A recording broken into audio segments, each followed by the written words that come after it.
in contemporary education in contemporary colleges, there's this large movement about, I consider it language policing, Mm, but there's microaggressions and safe spaces and an enormous sensitivity to dominant, marginalized languages and cultures and people's place in them.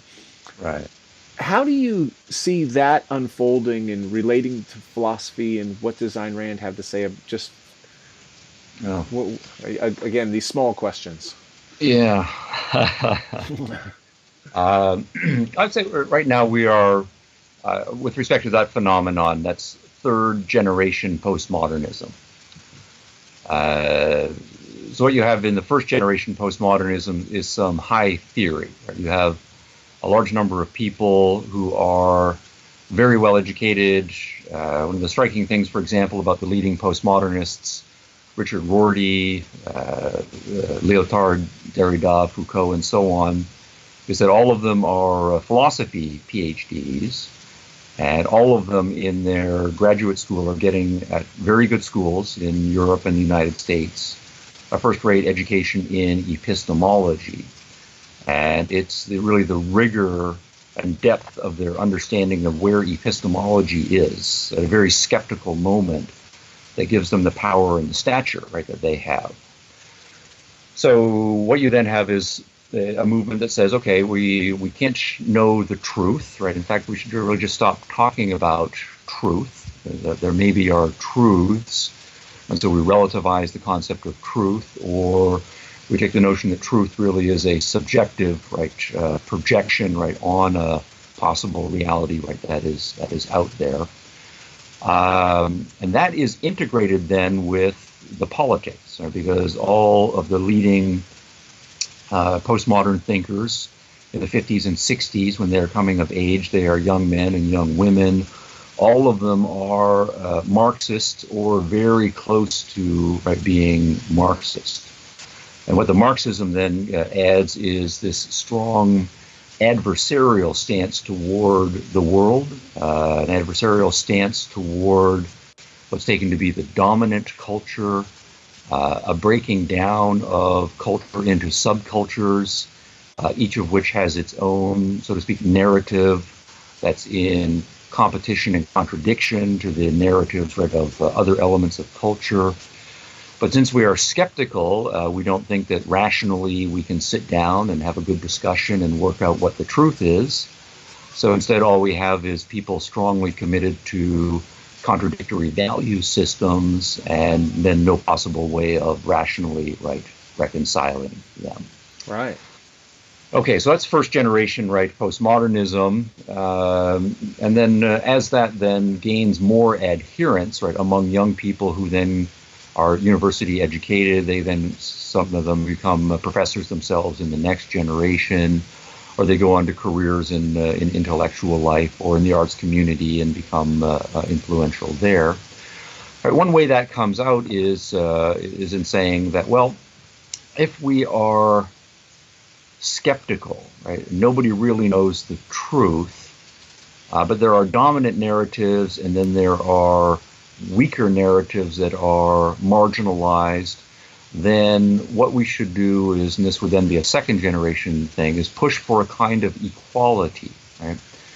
That there's no narrative that is truer or better than any other narrative. That's what the first generation teaches us. So the second generation concludes that all narratives are equal, and so what we need to do is make equal space in the curriculum for all narratives. Right?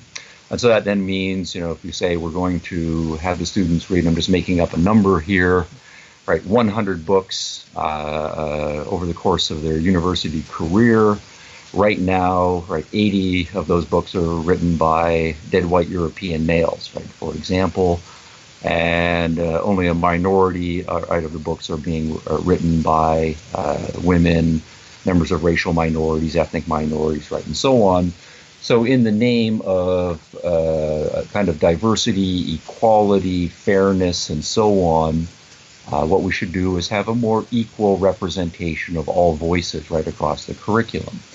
And the way that plays out is a kind of affirmative action then for books, right? So then you say, if 40% of the population is white males, then maybe 40% of the books should be written by white males. And if 17% of the population is Hispanic, then we should have 17% representation, right? And so on. So we're going to go for some kind of equality or proportional representation. Mm-hmm. Right?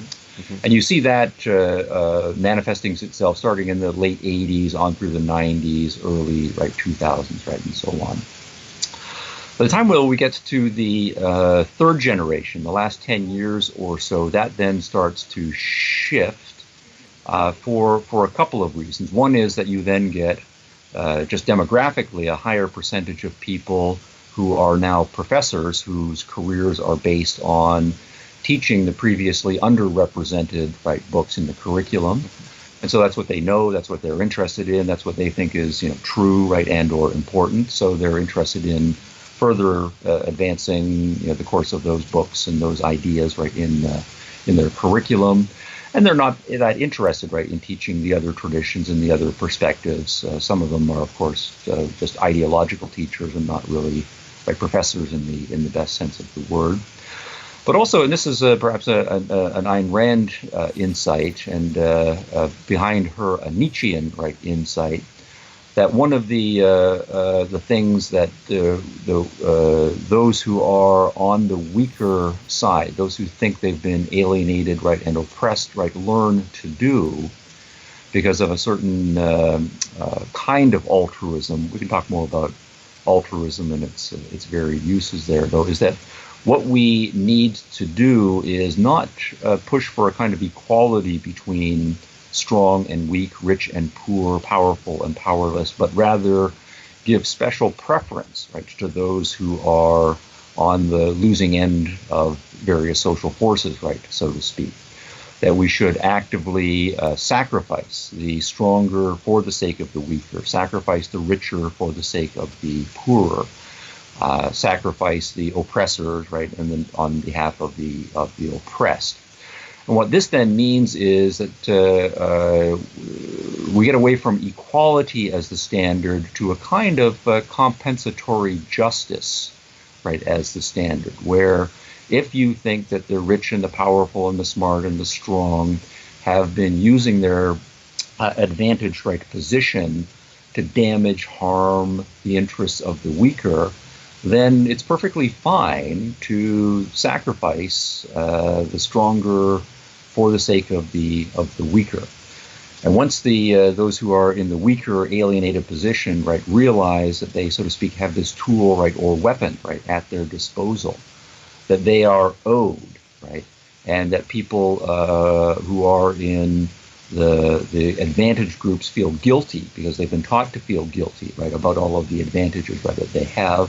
This becomes a very powerful tool for leveraging your position within the institution.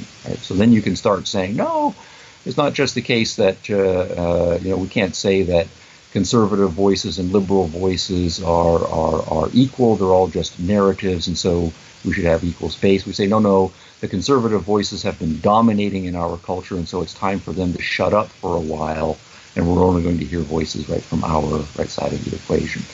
And it's not just as a matter of, hey, let's do this in fairness and make up for past sins, but you see it coming out in the particularly aggressive and ugly form that it does. You owe us, and anything that you say because of your group membership is just evil, depraved, and we can just shut you up by any means, fair or foul. It's an expression of your privilege.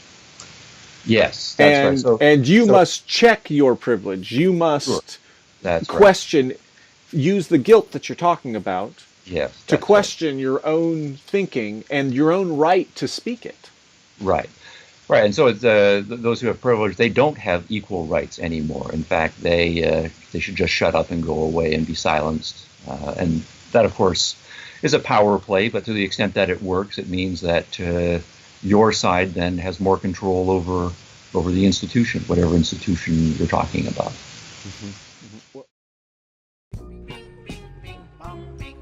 My father gave me a small loan of $1 million.